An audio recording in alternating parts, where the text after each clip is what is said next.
so. No, no, no, no. I don't think so. No, no, no, no. It's never, ever, ever. কি নিয়েছো? দেখি কি নিয়েছো? দেখাও দেখি কি নিয়েছো? ওই ব্যাগটায় কি নিয়েছো? এই ব্যাগটায়? তুমি এরকম ভাবে নিয়ে যাবে ট্রেনে করে? আর ওই ব্যাগটায় কি আছে? এই ব্যাগটায় কি আছে দেখি? এই ব্যাগটায় কি আছে? এই যে আরেকটা ব্যাগ, সেটাতে কি আছে?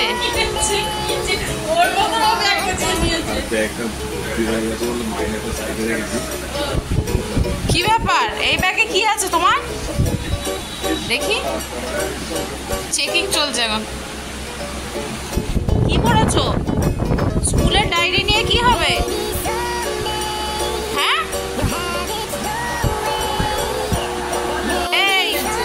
এইসব রাখ, এসব রাখ, এসব নিয়ে যাওয়া যাচ্ছে না, এসব নিয়ে যাব না আমরা। Hello and welcome back to জোয়ার অ্যান্ড আস। সবাই কেমন আছেন? আশা করি সবাই খুব ভালো আছেন, সুস্থ আছেন। যাবি না? আজ দিনটা 3rd জুন।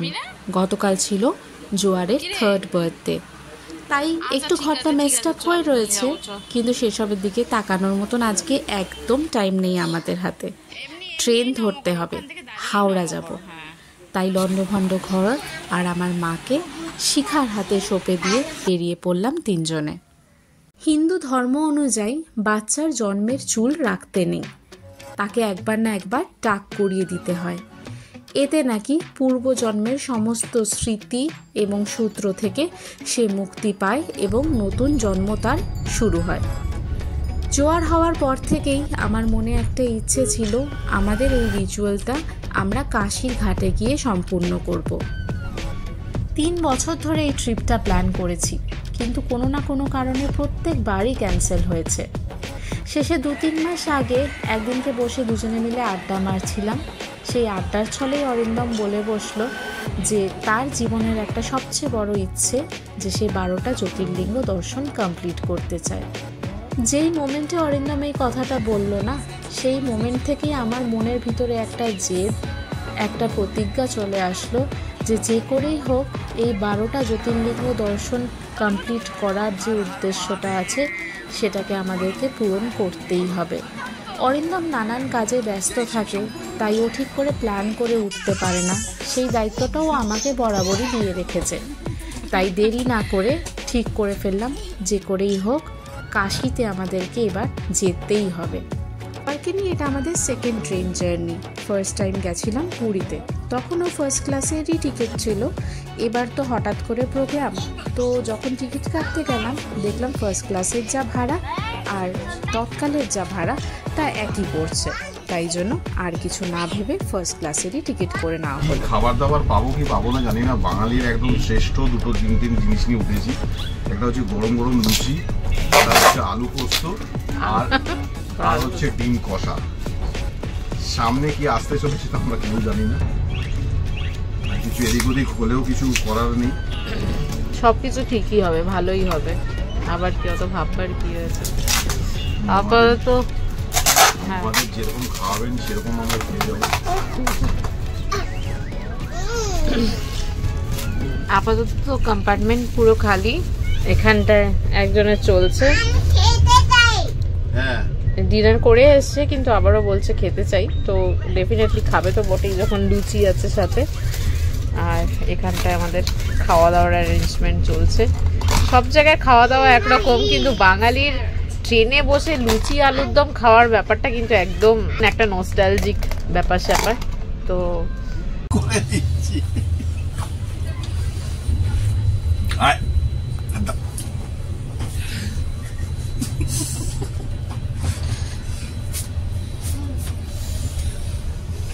কটা বাজে এখন? কাপ কেক খাচ্ছিস রাত্রি 11টার সময়? আজকে একটা লম্বা দিন গেছে, কালকেও আবার একটা লম্বা হেকটিক ডে যাবে। খাওয়া দাওয়া তো কমপ্লিট, এবার জোয়ারকে একটু ঘুম পাড়িয়ে নিজেরাও রেস্ট নিয়ে নিই, কারণ চাই প্রচুর এনার্জি কালকের পুরো দিনটার জন্য। তো এখনের জন্য গুড নাইট, দেখা হচ্ছে কালকে সকালে।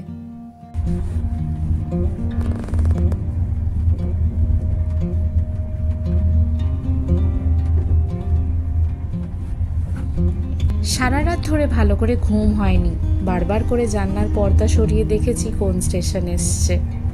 অরিন্দম বলতে পারবো না অবশ্য জেগে আছে কিনা, কিন্তু ডিস্টার্ব করিনি, পাছে যদি ঘুমায় আর আমি ঘুমটা ভাঙিয়ে দিই। একটাই শান্তি এসব কিছুর মধ্যে যে জোয়ার খুব নিশ্চিন্তে ঘুমোচ্ছে। এখন ভোরের আলো ফুটে গেছে, কিছুক্ষণ পরে ওদেরকে ডাকবো।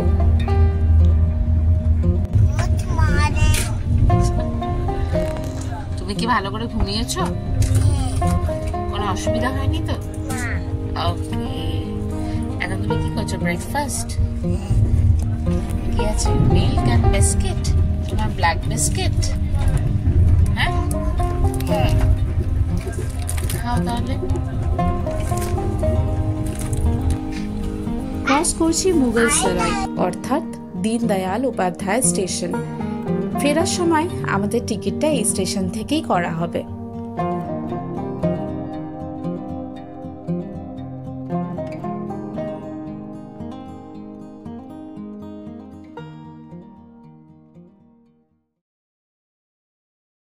তুমি যতই চেষ্টা করো না কেন, ডাক না আসলে কখনোই তার কাছে পৌঁছানো যায় না। কথাটা অক্ষরে অক্ষরে সত্যি। দীর্ঘদিনের অপেক্ষার পর ফাইনালি দেখছি এই দৃশ্য। 84টি ঘাটে ঘেরা মা গঙ্গা বয়ে চলেছে ব্রিজের তলা দিয়ে, তাতে ছোট ছোট নৌকো, আর ঘাটের পাড় জুড়ে অবস্থিত কাশী নগরী।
স্টেশন থেকে নিলাম একটা অটো রিক্সা, যেটা আমাদেরকে নামিয়ে দিল ডিবিআর মোড়ে। ওটাই অটো স্ট্যান্ড, ওর ভিতরে আর অটো অ্যালাউড নয়। ওখান থেকে নিয়েছি একটা প্যাডেল রিক্সা, যে আমাদের পৌঁছে দেবে হোটেল অবধি। কাশীকে বলা হয় শিব কি আপনি নগরী, অর্থাৎ শিবের নিজের নগর। স্বয়ং মহাদেব নিজে বাস করেন এখানে। বাবা বিশ্বনাথ দর্শন, কাল ভৈরব মন্দির, সংকট মোচন, অন্নপূর্ণা মন্দির এবং দুর্গা মন্দির, এগুলো তো মাস্ট ভিজিট। তাছাড়া কাশীর চাট, কাশীর লস্যি না খেলে তো কাশী ভিজিট একদমই ইনকমপ্লিট। এই সব কিছুর বাইরে যেটা সবচেয়ে বেশি নস্টালজিক এবং যেটা সবচেয়ে বেশি ইন্টারেস্টিং, তা হলো কাশীর গলি। ওই যে একটা নিউড পিঙ্ক বিল্ডিং দেখা যাচ্ছে, ওটাই গদলিয়া চক। একদম সামনে আমাদের হোটেল, 2-3টে বিল্ডিং পরে।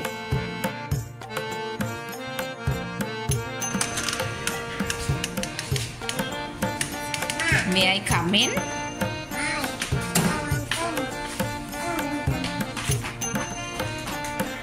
How is the room? Huh? How is the room? ভালো লাগছে। দরজা থেকে ঢুকেই বেডটা, বাট ঠিক আছে, মানে এমনিতে ক্লিন আছে, বেডটাও বড়। সো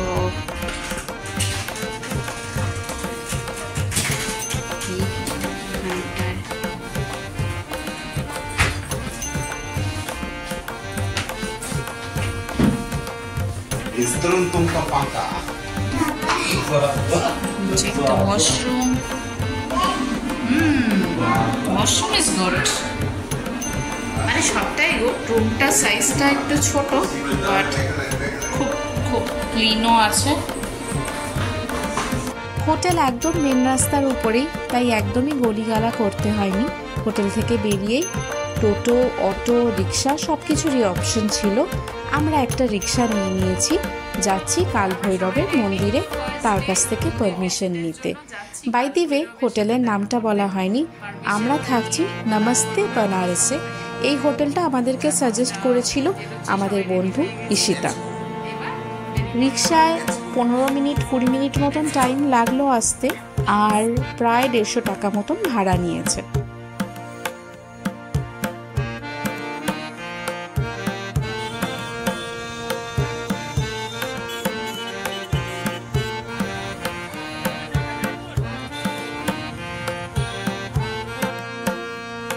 মেয়েটা এত দূর এসে ফাইনালি গিয়ে ঘুমিয়ে পড়লো। যাই হোক, পুজোর ডালা নিয়ে দাঁড়িয়ে আছি লাইনে।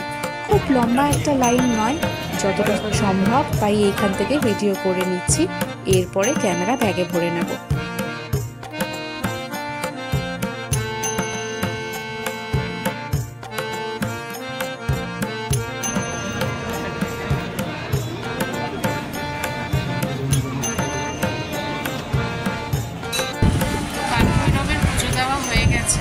আর ওই গলিটার মধ্যে একটা খাবারের দোকান রয়েছে। সারাদিন কিছু খাইনি, আর এখন প্রায় বিকেল 4-5টা মতন বোধহয় বাজে।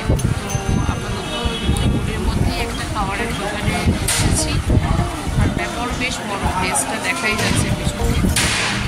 টুকটাক এখান থেকে কিছু খাবো ভেবেছিলাম, লুচি পুরি খাবো করে, কিন্তু লুচি পুরি এখন পাওয়া যাবে না। ধোসা পাওয়া যাচ্ছে, ধোসা আর লস্যি খাচ্ছি। জোয়ার লস্যি খাবে বলো, তো লস্যি খাবে আর আমরা একটু ধোসা খাই। সারাদিন পরে গিয়ে এখন খাবারটা খাবো, খেয়ে তারপরে ইচ্ছা আছে গঙ্গা আরতি দেখতে যাওয়ার। এবার দেখি এটা হাতে কিরকম টেস্টি হয়। ফার্স্ট बनारसी लस्सी। बनारस মোটেই ইউপি বিহারে, ইউপিতে মোটেই ইউপিতে बनारসে গরমকালে গরম বেশি না, কলকাতায় গরম।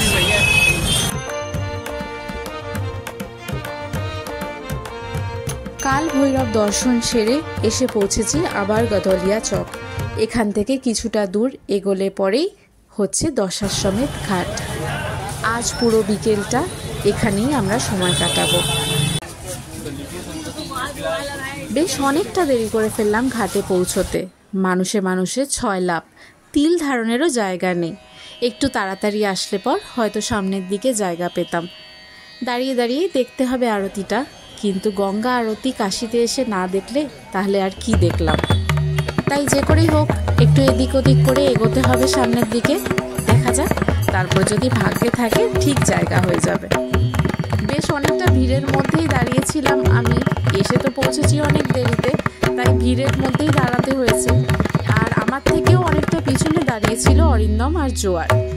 হঠাৎ করে ঘাটের উপরে যে ভলেন্টিয়ার্সরা মানুষজনকে বসতে বা এই পুজোর কাজকর্মে সাহায্য করছে, সে হাত দিয়ে ডাকলো ইশারা করে। আমি চট করে এগিয়ে যাওয়াতে বললো এখানে উঠে বসো। আমিও জোয়ারকে ডেকে নিলাম, কিন্তু অরিন্দমকে উঠতে দেয়নি। মাত্র জোয়ারকে নিয়ে আমি এখানে বসে পড়েছি। আর সামনে গঙ্গা আরতি স্টার্ট হয়েছে, মা গঙ্গার পুজো চলছে, আর এরপরে শুরু হবে একে একে আরতি।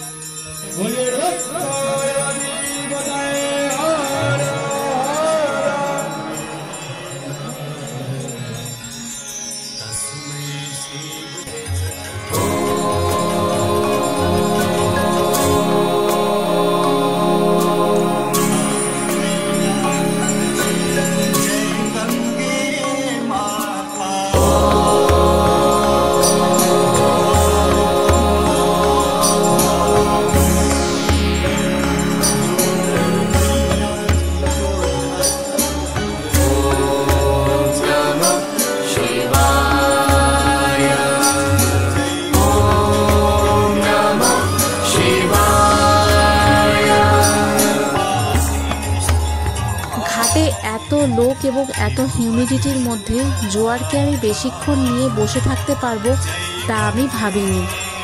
কারণ একটা ছোট বাচ্চা, সে কতক্ষণ আর বসে থাকবে, আমাকে হয়তো উঠে যেতে হতো, এটাই আমার মাথায় ছিল। কিন্তু সন্ধ্যা আরতি শুরু হওয়ার সঙ্গে সঙ্গে যেরকম ধরনের একটা পরিবেশ সৃষ্টি হলো এখানে, তা আপনাকে এক মোমেন্টের জন্য চোখই সরাতে দেবে না। উঠে যাওয়া তো অনেক দূরের ব্যাপার। এ এক অপরূপ সন্ধ্যার সাক্ষী হলাম আমরা সবাই মিলে। সারা জীবনের জন্য একটা অ্যাসেট হয়ে রইল। প্রত্যেকটা মানুষ কীর্তন করছে, হাততালি দিয়ে ঠাকুরকে ডাকছে, তাকে নমস্কার জানাচ্ছে। এই পুরো সন্ধ্যাটার যে নিজে সাক্ষী থাকতে পারলাম, এটাতেই আমি নিজেকে ধন্য মনে করছি। এটা একটা অদ্ভুত অনুভূতি। কোনো দুঃখ, কোনো কষ্ট, কোনো যন্ত্রণা, কোনো অপ্রাপ্তি যেন এই মুহূর্তে আর ফিল করতে পারছি না। আনন্দ মুখর হয়ে গেছে এই মুহূর্তে আমার জীবনটা। এরকম ধরনের অনুভূতি খুব কম হয়ে থাকে কিন্তু জীবনে, তাই না? এটাকেই হয়তো ফিলিং অফ স্যাটিসফ্যাকশন বলে। যাই হোক, আজকের ব্লগটা এই আনন্দের সঙ্গেই আমি শেষ করতে চাই। দেখা হচ্ছে খুব শিগগিরই বানারসের সেকেন্ড পার্টটা নিয়ে। আমার ব্লগ যদি ভালো লেগে থাকে তাহলে ডেফিনেটলি লাইক আর কমেন্ট করে আমাকে জানাতে পারেন। নতুন কোনো ভিউয়ার হয়ে থাকলে পর আমার চ্যানেলটা সাবস্ক্রাইবও করতে পারেন। দেখা হচ্ছে খুব শিগগিরই আরও একটা ব্লগে।